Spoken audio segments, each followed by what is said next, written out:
Hello வெஸ் மும்பை சிட்டில ஒரு 10 வயது சிறுமி ஆரஞ்சு பழங்களை வித்துட்டு வரா. அவரோட சட்டையெல்லாம் கிழிஞ்சிருக்கு. அந்த சிறுமி ஆரஞ்சு பழங்களை ஒவ்வொரு வீடா போயிட்டு வித்துட்டு வரா. அதுக்கு முக்கிய காரணம்னா தனது அம்மா காச நோயால பாதிக்கப்பட்டிருக்கா. அவருடைய அம்மாவுக்கு மருத்துவ செலவுக்கு பணம் இல்ல, மருந்து வாங்க பணம் இல்ல. இப்ப எப்படியாவது இந்த பழங்களை வித்தா அம்மாவுடைய மருந்து செலவுக்கு ஆகும் அப்படின்னு அவ நினைச்சிட்டு வித்துட்டு வரா. ஆனா அவருடைய வாழ்க்கையே தலைக்கீழா மாறுன்றது அவளுக்கு தெரியாது. மும்பை நகரம் சுட்டரிக்கும் வெயில்ல அந்த சிறுமி கூடையில ஆரஞ்சு பழங்களை சுமந்துட்டு அங்க வரா. ஆனா நிறைய பேரு வித்துட்டு வர அந்த பழங்களை புறக்கணிக்கிறாங்க, வேண்டாம்னு சொல்றாங்க. இப்ப எப்படியாவது தனது அம்மாவுடைய மருந்துக்கு இந்த பழங்களை வித்துட்டா மருந்து செலவுக்கு ஆகுமே அப்படின்னு நினைச்சுக்கிட்டு வீடு வீடா விற்க போறா. அந்த சிறுமி நடந்து வரும்போது வயிறு ரொம்ப பசிக்குது, வயிறு வலிக்குது. ஏன்னா சாப்பிடாம வெறும் வயிறா இருக்குது. ஆனாலும் தளராம ஒரு நம்பிக்கையோட அந்த சிறுமி நடந்து வரா. தனது அம்மாவுக்கு மருந்து வாங்கணும் அப்படின்னு நினைச்சிட்டு நம்பிக்கையோட நடந்து வரா. இப்ப பல வீடுகளை வித்துட்டு ஒரு பெரிய ஒரு அரண்மனை மாதிரி ஒரு வில்லா இருக்கு. அந்த வீட்டுக்கு போய் நிக்கிறா. அந்த வீட்டுல யாருமே இல்லாத மாதிரி இருக்கு. இப்பதான் ஒரு நம்பிக்கையோட பெல் அடிக்கிறா. இப்ப அங்க ஒரு மனிதர் வராரு. என்னம்மா யார் மாணி அப்படின்னு கேக்குறாரு. இது போல ஆரஞ்சு பழம் வாங்கிக்கிங்க அப்படின்னும் அவர் சொல்றாரு. இப்பதான் எவ்வளவு பழம்னு சொல்றாங்க. ஒரு கிலோ 50 ரூபா, 5 கிலோ 200 ரூபாய் அப்படின்னு அந்த பெண் சொல்றா. அந்த பெண்ணோட பேரு அஞ்சலி சொல்றா. இப்ப சரி ஒரு நிமிஷம் இங்கே இருப்புன்னு சொல்லிட்டு உள்ள போறாரு. இப்பதான் அவன் நினைக்கிறா, இந்த பழம் எல்லா பழமும் வித்துட்டா நம்ம அம்மாவுக்கு மருந்து வாங்குறதுக்கு இன்னைக்கு போதும், எல்லா பழமும் வித்துடணும் அப்படின்னு யோசிக்கிறா. இந்த இடத்துல உள்ளார இருந்து உயரமான ஒரு மனிதர் வெளியே வராரு. பாக்கிறதுக்கு அழகாவும் இருக்காரு. இப்ப அந்த மனிதர் நேரா அஞ்சலியிடம் வந்துட்டு அஞ்சலி பாக்குறாரு. அஞ்சலி ஸ்கூல் யூனிஃபார்ம்ல இருக்கா. அதை பார்த்து ஒரு நிமிஷம் ஆச்சரியப்படுறாரு. அஞ்சலிடம் வந்து பழம் எவ்வளவுமா அப்படின்னு அவர் கேக்குறாரு. ஒரு கிலோ 50 ரூபா அப்படின்னு அவர் சொல்றா. சரி எல்லா பழத்தையும் வாங்கிக்கிறேன் அப்படின்னும் அவர் சொல்றாரு. இதை கேட்டு அஞ்சலி ரொம்ப மகிழ்ச்சி ஆகுறா. ஏன்னா 2 நாளைக்கு விற்கிற பழம் ஒரே நாள் விற்கப்படுது, அம்மாவுக்கு மருந்து வாங்கிடலாம் அப்படின்னும் அவன் நினைக்கிறா. இந்த இடத்துல தான் அவர் பணத்தை எடுக்கிறதுக்காக பையில கைய விடுறாரு. ஆனா அதே இடத்துல அந்த சிறுமியோட முகத்தை பாக்குறாரு. அந்த சிறுமியோட முகம் ரொம்ப வாடி இருக்கு. இந்த இடத்துல தான் அந்த சிறுமியை பார்த்து நீ எப்ப சாப்பிட்ட அப்படின்னு அவர் கேக்குறாரு.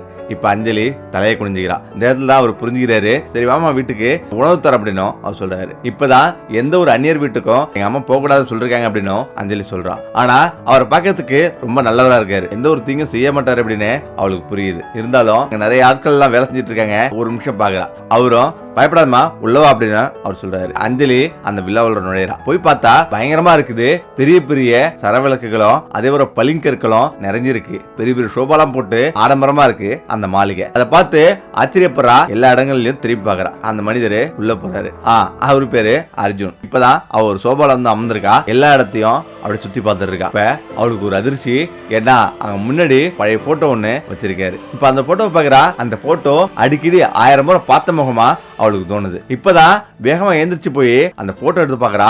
அது அவளுடைய அம்மா. ஒரு நிமிஷம் அந்து போறா. என்னுடைய அம்மா போட்டோ எப்படி இங்க வந்தது அப்படின்னு அவளுடைய அம்மா போட்டோவை கட்டி பிடிச்சிக்கிறா. இந்த இடத்துல தான் அர்ஜுன் அங்க இருந்து வெளில வர்றாரு. என்னம்மா ஏமா ஒரு மாதிரியா இருக்கு அப்படின்னு அவர் கேக்குறாரு. இப்பதான் கையில போட்டோ வச்சிருக்கிறத பாக்குறாரு. என்னோட அம்மா போட்டோ உங்க வீட்டுல எப்படி வந்தது அப்படின்னு அவ கேக்குறா. இப்ப அர்ஜுன் ஒரு நிமிஷம் அந்து போறாரு. உனது அம்மாவா யாருமா நீ அப்படின்னு அர்ஜுன் கேக்குறாரு.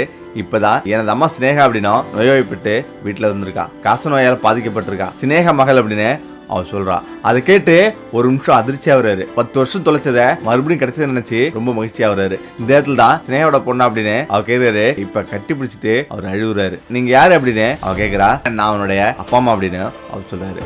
10 வருஷத்துக்கு முன்னாடி எங்களுடைய காதல் வாழ்க்கை தொடங்குச்சு. என்னுடைய நிறுவனத்துல உனது அம்மா வேலை செஞ்சா. அப்பதான் இங்க 2 பேத்துக்கும் காதல் ஏற்பட்டது. ஆனா இது எங்க அப்பாவுக்கு சுத்தமா பிடிக்கவே இல்லை. இப்ப நான் பிடிவாதமா கல்யாணம் பண்ணிக்கிட்டேன். கல்யாணம் பண்ணி வீட்டுக்கு போன ஒரு 2-3 நாள் நல்லா போயிட்டு இருந்தது. 3ஆவது நாள் எனது அப்பா கோமா வந்து எனது வைர மோதிரத்தை காணோம், யார் எடுத்தது அப்படின்னு கோமா கத்தினாரு. இதுக்கு இந்த பொண்ணுதான் காரணம், இந்த பொண்ணுதான் இப்ப வந்திருக்கு, வேற யாரும் நம்ம வீட்டுல திருடத்துக்கு ஆள் இல்லை அப்படின்னு எனது அப்பா சொன்னாரு. இதை கேட்டு நான் அந்த நேரத்துல உண்மையை உணர்ந்தேன். நான் அந்த நேரத்துல கோழையாயிட்டேன். ஏன்னா அம்மா திருடம்ன்றது எனக்கு தெரியும். ஆனாலும் எனது அப்பா முன்னாடி எனக்கு இது சொல்றதுக்கு தைரியம் வரல. அதனால நான் ரொம்ப அமைதியாயிட்டேன். இந்த இடத்துல தான் சினேகா வந்து என்னிடம் கேட்கிறா. அர்ஜுன் நீ என்ன அப்படி நினைக்கிறியா அப்படின்னு அவ கேட்டா. ஆனா நான் எதுவுமே சொல்ல முடியாத ஒரு ஊமை போல இருந்தேன். உடனடியா அவ அப்பவே வெளியாயிட்டா. அதுக்கு பிறகு நான் எவ்வளவு நாள் பல ஊர்கள்லயும் பல சாலைகள்லயும் கோயில்கள்லயும் எல்லா இடங்கள்லயும் சினேகா தேடி அலைஞ்சா. ஆனா எங்க தேடியும் கிடைக்கல. அதுல இருந்து அமைதியாயிட்டேன். எனது வாழ்க்கையில எல்லாத்தையும் தொலைச்ச மாதிரி நான் ஆயிட்டேன் அப்படின்னும் அவர் சொல்றாரு. இதை கேட்டு ஒரு நிமிஷம் அவளும் கண்கலங்குறா. இப்பதான் அவன் கையில உள்ள அந்த பணத்தை எடுத்து அர்ஜுனா கொடுக்குறா.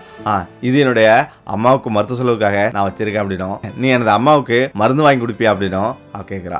மேலும் எனது அம்மா நோயால பாதிக்கப்பட்டு இருமிக்கிட்டே இருந்திருக்கா. இருமல் ஜுரம் அப்படின்னு தொடர்ந்து படுத்துட்டே இருந்திருக்கா. நீ அம்மாவை மருத்துவமனைக்கு ஆச்சரிய போவியா அப்படின்னு அவ கேக்குறா. இப்ப அர்ஜுனும் உடனடியா அஞ்சலியை கட்டிப்பிடிச்சுக்கிறாரு. உனது அம்மாவுக்கு எதுவும் ஆகாது, நான் பாத்துக்கிறேன், நாளைக்கே மருத்துவமனைக்கு ஆச்சரிய போறது என்னுடைய பொறுப்பு அப்படின்னு சொல்லிட்டு அவங்க உடனடியா புறப்படுறாங்க.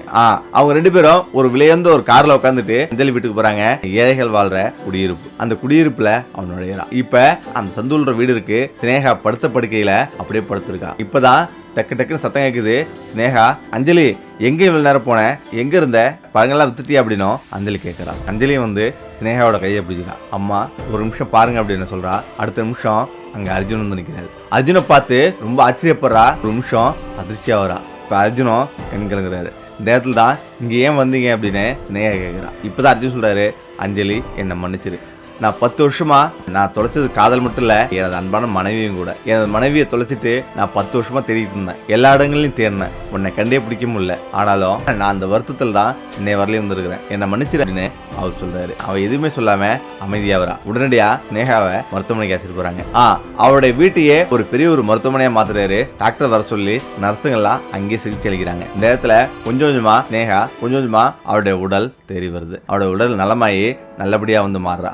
இப்பதான் நீ என்ன நடந்தது அப்படின்னு சினேகா கேட்கிறா. அப்பதான் அர்ஜுன் சொல்றாரு, நமது மகள் அஞ்சலி வீட்டுக்கு வந்தா. அப்பதான் உனது படத்தை 10 வருஷமா எடுக்கவே இல்லை, அதே இடத்துல தான் இருந்தது. அஞ்சலி அதை பார்த்துட்டு எனது அம்மா படம் எப்படி இங்க வந்ததுன்னு அவ கேட்டா. அதுக்கு பிறகுதான் எல்லாமே நான் உணர்ந்தேன் அப்படின்னும், என்னை மன்னிச்சிரு அஞ்சலி, உன்னை இவ்வளவு நாள் பிரிஞ்சு இருந்து நான் மிகப்பெரிய தவறு செஞ்சுட்டேன், என்னை மன்னிச்சிரு அப்படின்னு ரொம்ப வருத்தப்பட்டு கேட்கிறாரு. சினேகாவும் எதுவுமே பேசாம அன்பால அணைச்சிக்கிறான். அவங்க எல்லாருமே இப்ப சந்தோஷமான வாழ்க்கையை வாழ்றாங்க. ஓகே, நம்மள இந்த வீடியோ பிடிச்சிருக்கிறேன். மீண்டும் அடுத்த சந்திப்போம். நன்றி, வணக்கம்.